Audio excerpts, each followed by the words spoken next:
একদম স্পাইসি আর ডেলিসিয়াস ফুলকপির Manchurian recipe আজকে আমি তোমাদের সাথে শেয়ার করব।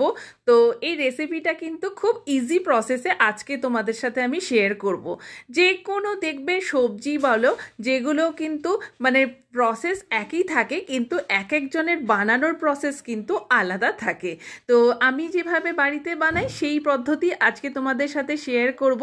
খুবই ইজি প্রসেসে এটা হবে। তো চলো রেসিপিটা শেয়ার করি।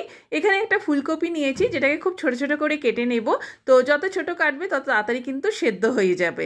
এবার ফুলকপিটাকে একটু গরম জলে ভাপিয়ে নেব, মানে জাস্ট গরম জলটা ফুলকপির ওপর দিয়ে দেবো 7 থেকে 8 মিনিট মতো। এবারে কিছু মশলা অ্যাড করব, যেমন কাশ্মীরি লঙ্কার গুঁড়ো, গোলমরিচের গুঁড়ো, পরিমাণ মতো নুন, একটু টমেটো সস আর একটুখানি আদা এখানে ঘষে দেব, আর 3 থেকে 4টে মতো রসুন এখানে ঘষে দিয়ে দেব। এবারে হচ্ছে কর্নফ্লোর আর ময়দার পরিমাণ। তো এখানে আমি ময়দা নেব 3 চামচ মতো, আর কর্নফ্লোরও নেব কিন্তু 3 চামচ মতো।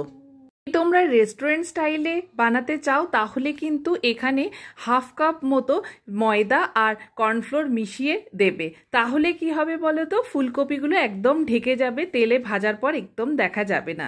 এবারে কিছু টমেটো, পেঁয়াজ, আদা, রসুন আর ক্যাপসিকাম কুচি করে নিয়েছি, লঙ্কাও কুচি করেছি। এবারে তেলে ফুলকপিগুলোকে দিয়ে দেব, তারপরে এটাকে একটু মিডিয়াম আঁচে ভালো করে এটাকে ভেজে উঠিয়ে নেব। তো যেটা বললাম, আমি যেহেতু এখানে কর্নফ্লোর আর ময়দা কম দিয়েছি সেজন্য দেখো ফুলকপিগুলো একটু দেখা যাচ্ছে।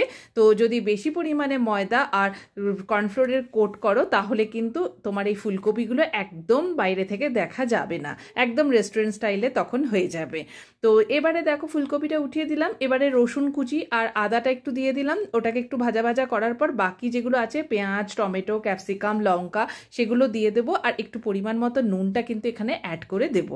দিয়ে তারপরে মশলাটা যখন কষা হয়ে যাবে তখন খুব বেশি নয়, জাস্ট 2 থেকে 3 মিনিট মতো, তারপরে এখানে সস অ্যাড করব, একটু সয়া সস, একটু টমেটো সস আর একটুখানি কিন্তু এখানে কর্নফ্লোর গুলে দিয়েছি এই 2 চামচ মতো, মানে হাফ বাটি মতো জলে 2 চামচ মতো কর্নফ্লোর গুলে এখানে দিয়েছি। আর ওই জলটাতেই কিন্তু আমি এখানে সেদ্ধ করে নেব ফুলকপিটা। যদি মনে হয় যে একটু সেদ্ধ করার জন্য জল লাগবে তাহলে একটু অ্যাড করতে পারো। তারপর এটা 10 মিনিটে দেখবে এটা ফুলকপিটা সেদ্ধ হয়ে যায়, যেহেতু অলরেডি এটা ভাজা ছিল সেজন্য।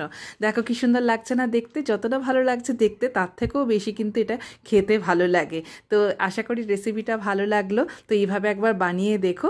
আবার দেখা হবে অন্য একটা ভিডিওতে। নমস্কার।